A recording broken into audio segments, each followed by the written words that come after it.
Air dry clay can seem a little overwhelming as a beginner, but I'm here to help. Today I'm starting with something that really should be simple, a box, but not just any box, and definitely a fun practical project, so make sure you stay to the end to see the final result.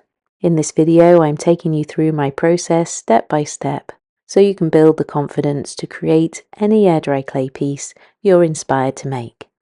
I'll take you through the minimal tools I use and why I use them, along with some basic techniques to get you really enjoying your projects. And for those of you that watch lots of my projects, it's definitely a fun one not to miss.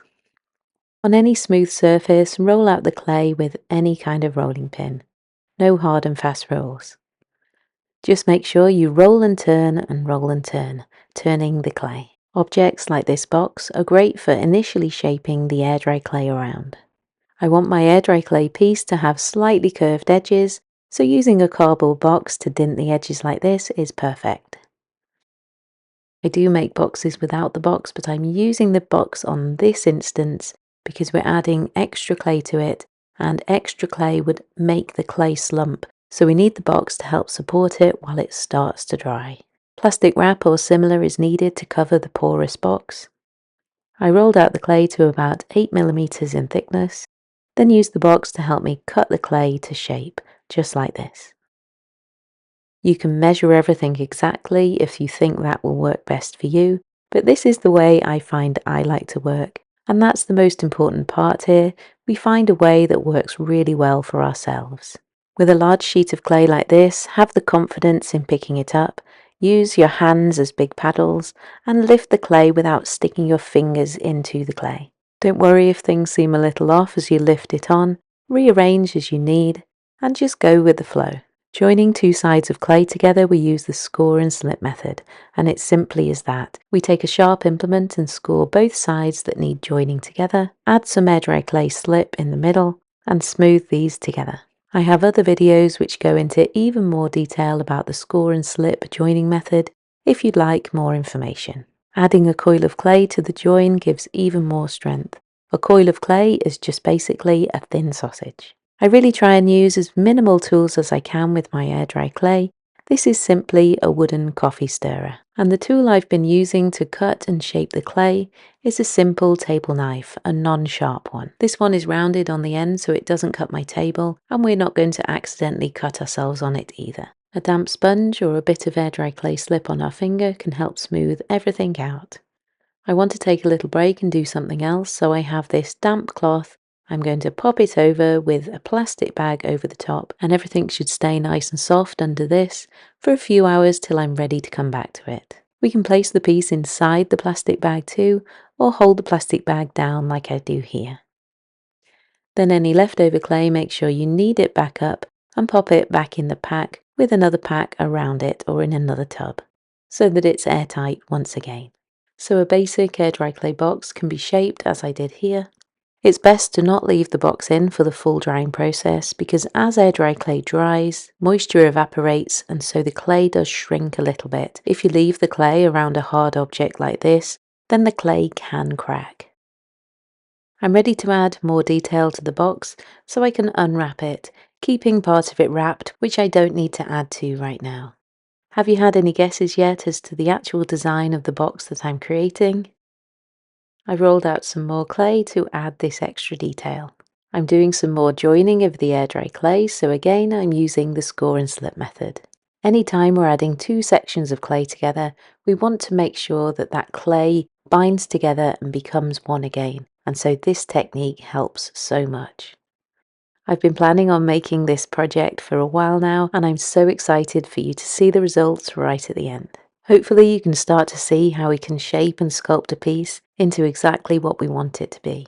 This part hopefully is a big hint of what I'm creating. It's something really quite close.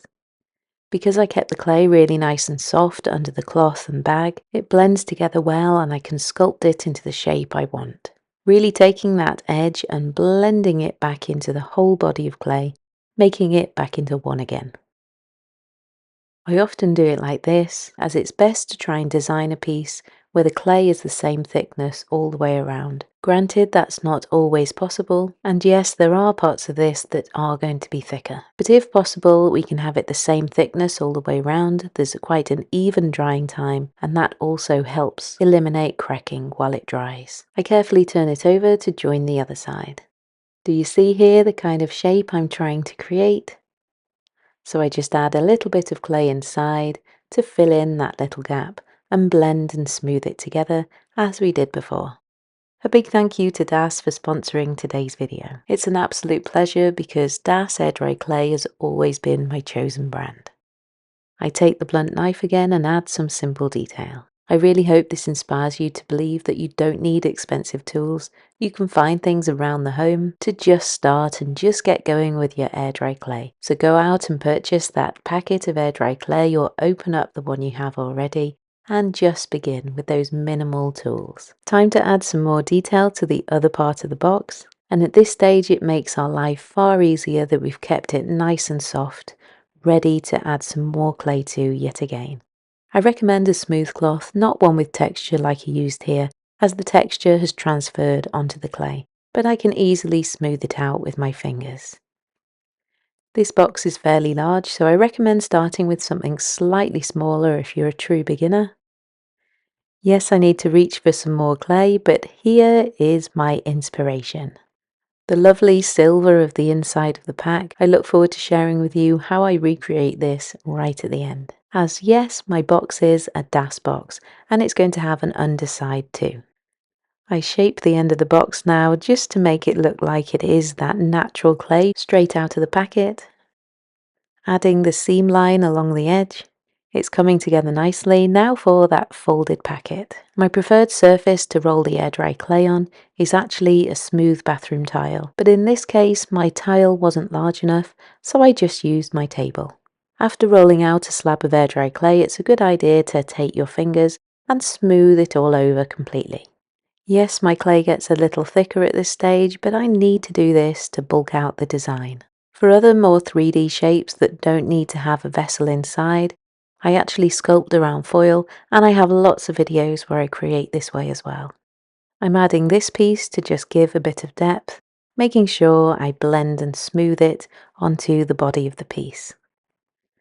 The packet of clay can be a little bit jagged on the edge, so I'm cutting out a shape like this just to give it more character and design. Now pinching the edge, which is going to be the packet edge, which isn't obviously this thick, it's really quite thin, and so we just give it that slight illusion of it being thinner, even though it's not thin. Air dry clay doesn't really want to go much thinner than 8mm, and so it's nice to always go for the illusion. Really take your time at every stage. Just make sure the clay stays nice and soft, so if you need an extra damp cloth, then definitely use it. I blend and smooth these pieces together before giving it its final shape.